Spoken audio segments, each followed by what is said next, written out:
Delhi police और RSS के गुंडों ने जो हरकत की है, सोनम वांगचुक को जंतर मंतर से घसीट कर गाली गलौज करके जबरदस्ती चादर में छिपा कर लेकर चले गए। यह हरकत दिल्ली पुलिस की गुंडों वाली हरकत है। चादर उड़ाकर चुपके से चोरों की तरह सोनम सर को लेकर गए आप। अरे बेशर्मो, इतना बड़ा साइंटिस्ट है वो, थोड़ी तो इज्जत रख लेते उसकी। यही नहीं, ये सब करने के बाद अगर नरेंद्र मोदी और अमित शाह को लग रहा है कि आंदोलन खत्म हो जाएगा, तो वो इस गलतफहमी में बिल्कुल ना रहें। आंदोलन खत्म नहीं होगा और 20 जुलाई को जो संसद मार्च निकाला जाना था, वो उसी जंतर मंतर से निकाला जाएगा।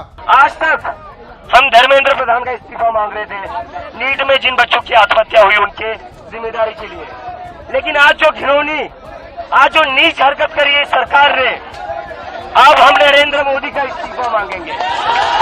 यानी सोनम वांगचुक को जंतर मंतर से जबरन हटाकर जो कोशिश थी आंदोलन को कमजोर करने की, वह और भी मजबूत होते हुए दिखाई दे रहा है। सुबह सुबह ही दिल्ली पुलिस के कुछ लोग सादी वर्दी में जंतर मंतर आते हैं और जबरन कांग्रेस जनता पार्टी के प्रोटेस्ट में घुसकर मंच पर चढ़ जाते हैं और पूरे मंच को सफेद चादरों से ढक देते हैं। और उन्हीं चादरों की आड़ में सोनम वांगचुक, जो कि तकरीबन 21 दिनों से भूख हड़ताल पर रहे, उनको जबरन चादरों की आड़ में छिपा कर लेकर चले गए। कोई स्ट्रेचर नहीं, कुछ नहीं, ऐसे ही टांग कर लेकर चले गए। में ये जो आरएसएस के गुंडों ने बुज़दिल हरकत करी है, सोनम सर को घसीट कर गाली गलौज करके वो लोग यहाँ से लेकर गए।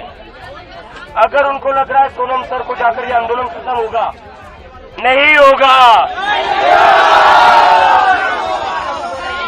आंदोलन खत्म नहीं होगा, हम यही बैठे रहेंगे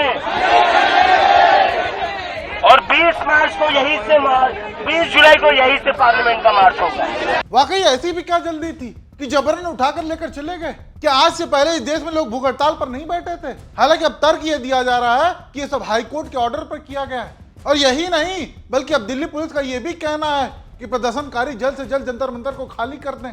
और इसके लिए बाकायदा ट्वीट भी आया है डीसीपी नई दिल्ली की ओर से, जहां जंतर मंतर को खाली करने के लिए कहा जा रहा है। हालांकि अगर वहीं बात की जाए कोर्ट ऑर्डर की, तो कांग्रेस जनता पार्टी के प्रवक्ता है सौरभ दास, उनका कहना है कि दिल्ली पुलिस ने अदालत की अवमानना की है। उसके बाद एक ऑर्डर पास किया, उसमें यही लिखा था कि इनका हेल्थ मॉनिटर होना चाहिए एंड फिर बाद में अगर ऐसा लगे कि बहुत ज्यादा खराब हो रहा है एंड लाइफ थ्रेटनिंग हो रहा है, तब फिर डॉक्टर्स के एडवाइस के अनुसार आगे बढ़ना चाहिए। ये ऑर्डर आया था दिल्ली हाई कोर्ट का। लेकिन दिल्ली पुलिस अभी क्या बोल रही है? वो मिसरीड कर रही है। वो बोल रही है कि ये ऑर्डर की वजह से हम लोगों ने ये सब किया। ये सरासर पूरा झूठ है। ये कंटेम्प्ट ऑफ कोर्ट भी है, क्योंकि वो कोर्ट का ऑर्डर को गलत तरीके से इस्तेमाल करके यानी एक तरफ जहां दिल्ली पुलिस कोर्ट के ऑर्डर का हवाला देते हुए इतने बड़े घटनाक्रम को अंजाम देती है, वहीं कांग्रेस जनता पार्टी के प्रवक्ता इसे साफ साफ अदालत की अवमानना बता रहे हैं। हालांकि अचानक से इतने बड़े हुए घटनाक्रम को भी लोग सवालों के घेरे में खड़ा कर रहे हैं। पत्रकार हैं पंकज झा, वो लिखते हैं कि कल ही अनुराग कुमार को दिल्ली का नया कमिश्नर बनाया गया है और आज ये सब हो गया। वाकई सवाल तो उठेंगे ही कि कल ही नए कमिश्नर बनाए गए और आज इतने बड़े घटनाक्रम को अंजाम दे दिया गया।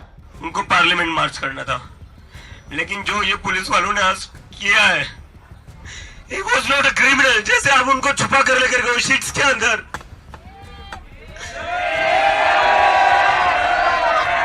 अगर आपको उनकी हेल्थ की इतनी चिंता थी, इज्जत से लेकर जाते उनको ऐसे छुपा कर नहीं लेकर जाते आप। अगर आपको उनकी हेल्थ की इतनी चिंता थी तो सोनम वांगचुक को आप यहां से इज्जत से लेकर जाते, ऐसे छुपा कर नहीं लेकर जाते आप। शर्म करो आप लोग थोड़ी। और अगर अभी सोनम सर के बाद में हंगर स्ट्राइक पर बैठ रहा हूं, लेकिन ये लोग इसको भी तोड़ने की कोशिश करेंगे। अगर ये लोग जंतर मंतर का प्रोटेस्ट तोड़ेंगे, जंतर मंतर को तोड़ेंगे, तो मैं सभी लोगों से अपील करता हूं, ये प्रोटेस्ट हम लोगों का, सिर्फ हम लोगों का नहीं था, ये तो हम सभी के लिए कर रहे थे। अगर जंतर मंतर को ये खत्म कर देते हैं, तो देश के हर एक कोने में जंतर मंतर बनाने की जनता की जिम्मेदारी है। इसके बाद देश के हर स्टेट में, हर डिस्ट्रिक्ट में एक जंतर मंतर बना दो और वहां पर वैसे ही प्रोटेस्ट करना जैसे यहाँ पर 1 महीने से चला आ रहा था। वहां पर वैसे ही प्रोटेस्ट करना जैसे सोनम सर यहाँ पर खुद सफर करके 20 दिनों से बैठे हुए थे।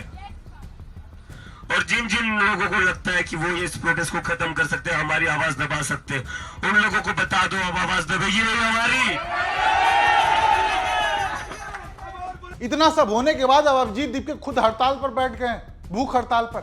और उनका साफ कहना है कि आंदोलन खत्म नहीं होगा, बल्कि 20 जुलाई को जो मार्च निकाला जाना था वो ऐसे ही निकाला जाएगा। खैर, इस पूरे मामले को लेकर राज्यसभा सांसद संजय सिंह उन्होंने मोदी सरकार को कैसे घेरा है वो भी सुनिए। प्रधानमंत्री को पता था कि आवाज बहुत बड़ी बनने वाली है, इसलिए उन्होंने दिल्ली का पुलिस कमिश्नर बदल के एक ऐसा पुलिस कमिश्नर बिठाया जिससे सोनम वांगचुक को गिरफ्तार किया जा सके। मोदी जी, मैं आपको ये कहना चाहता हूं, इतना अहंकार अच्छा नहीं है। सत्ता का इतना अहंकार, हर व्यक्ति पे लाठी चलाओ, हर व्यक्ति पे गोली चलाओ, हर व्यक्ति पे आंसू गैस के गोले छोड़ो, कभी किसान आंदोलन को कुचलो, कभी नौजवानों के आंदोलन को कुचलो, कभी माताओं बहनों के आंदोलन को कुचलो, ये अच्छी राजनीति नहीं है। सत्ता का अहंकार यही नौजवान खत्म करेगा। जिसके ऊपर आज आप लठ बजा रहे हैं ना, यही आपकी सत्ता को उखाड़ कर फेंकेगा। ऐसे में अब देखना ये होगा कि आगे क्या घटनाक्रम देखने को मिलता है, क्योंकि सोनम वांगचुक की पत्नी गीतांजलि उन्होंने ट्वीट करते हुए साफ कहा है कि मैं दिल्ली के सफदरजंग अस्पताल में हूं, जहां सोनम वांगचुक को भर्ती कराया गया है। कृपया उन्हें मुंह के जरिए या नसों के माध्यम से कोई भी दवा या तरल पदार्थ तब तक न दिया जाए जब तक मुझसे, उनके परिवार से और पिछले 20 दिनों से उनकी सेहत पर नजर रखकर डॉक्टरों से सहमति न ले ली जाए। ऐसे में अब देखने वाली बात यह होगी कि कब तक सोनम वांगचुक को अस्पताल में रखा जाता है, और उसके बाद दिल्ली पुलिस जो जंतर मंतर से प्रदर्शनकारियों को हटाने की बात कर रही है, उसको लेकर आगे क्या घटनाक्रम देखने को मिलता है। बाकी आप दर्शक इस पूरे मामले को कैसे देखते हैं, आप भी अपनी राय जरूर बताइएगा कमेंट करके।